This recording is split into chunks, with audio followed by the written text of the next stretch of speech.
Finally got all my tomato plants in. Quite pleased about that. Dodging the frost as you do.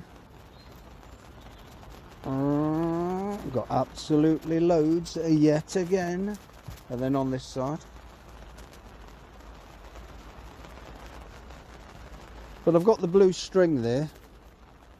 Goes across that top wire. I'm using wire on there because I've used string before to tie the string to, and it snaps with the weight of the tomatoes. What you're going to get. So there you go. Tomatoes are in. So I've sown these tomato plants on the double sucker. I'll have to sort that out. On the 1st of March, and then I planted them into the polytunnel on the 19th of April, and they're doing really well. What I like to do as well is just give these flower trusses a bit of a tap just to pollinate them, because if you ain't got bees coming in there, we ain't being you know, the door's closed at the moment because it's cold. Well, we don't really get them in there anyway. You got to give them a bit of a tap, and I find that really helps with pollination sort of thing. But yeah, they're really doing well. And these ones down this side, looks like these ones have already set. Yep, there you go. But like what I do is I'll just leg these up, you know, to the first trusses. Keeps better air circulation, and the plants respond really well to it. But there you go. Today is the 23rd of May. It's the 27th of June. As you can see, the fruiting lovely now. So what I said about legging up just gives a lot more air circulation, you know, around the tomatoes themselves. Yeah, they're really putting them on there.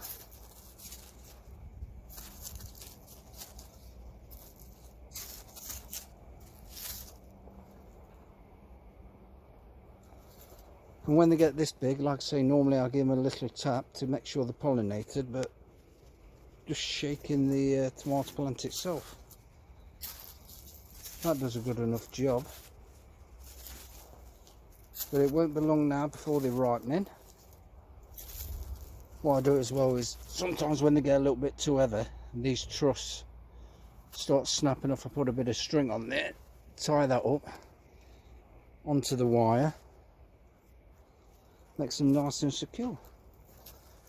Got a few chilies in there as well. Habanero, chocolate habanero. 500,000 Scovilles, yeah, 500,000. So there you go. Almost the end of June. July the 4th. They're really doing well now.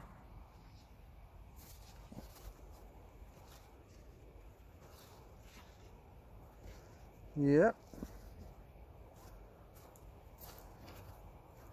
Like I say, by legging them up like that, you really do get a lot of light, and as you can see, they're starting to ripen now as well. I've already done a pick of these Sun Gold, a good pick as well.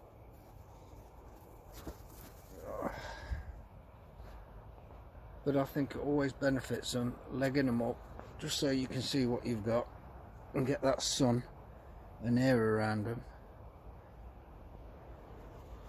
They seem to do really well.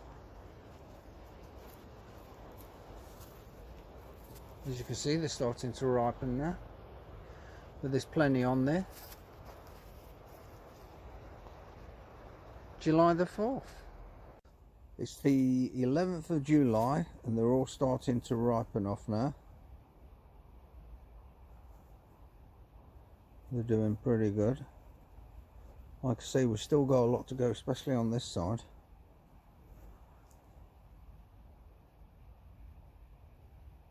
But they're all starting to get there. So it's the 11th of July. It's the 16th of July, and that's about it now. All I've got to do, I've already done a few picks on them. They've done really well. So when I'm watering, say from that chili plant there down there to where that string is, they'll get a full watering can, and then I'll move up a full watering can, so all the tomato plants get a really good drink. So every 3 days I'm watering. Every 2 weeks I'm putting liquid tomato fertilizer in there and watering. So you've got to make sure that you're giving them a good water every 3 days. But like I say, from there to there, a full watering can, and then a full watering can, and then a full watering can. Just make sure that they all get a good drink. So when I'm talking about legging up, what I'm talking about is just taking these leaves off, the lower leaves. And you'll get side shoots coming out. And I take them off as well, because I'm after growing a cordon. One straight stem. Not a bush tomato. When you get these side suckers coming out of here, if I leave them, the plant becomes unmanageable. So like I say, I like to grow a nice cordon. That way, you see, all my tomatoes I get on there, they'll actually ripen. On a bush tomato, they'll just keep going and going, and then you'll lose loads at the end of the season. So what I do as well, I water at 7 o'clock in the morning. And I always water at 7 o'clock in the morning. If I was to start, it's called erratic watering. So if I was to start watering at 7 and then I swap it to 10 o'clock and then I swap it to 6 o'clock in the evening, that's called erratic watering. That way your tomatoes will split. So if you keep your tomatoes watered at the same time every 3 days, like I say, if you're doing it, I'm doing it at 7 o'clock in the morning, you might want to do it at 9 o'clock in the morning. But stick to doing it at 9 o'clock in the morning. If you keep swapping the watering through the day as you go through the season, your tomatoes will split. It's called erratic watering. But there you go. Watering every 3 days. Every 2 weeks I'm putting a liquid tomato fertilizer in. And then I'm giving them a good water. And as you can see, they're all doing really well. So that's it for 2024. And I've really enjoyed growing these. I always do, to be honest with you. But like I say, look, legging them up, taking the leaves off, exposes the fruit, more air around them, more light to them, they ripen better. And they still keep putting them on and putting them on, look, as you can see. So there you go, there's your tomatoes for 2024.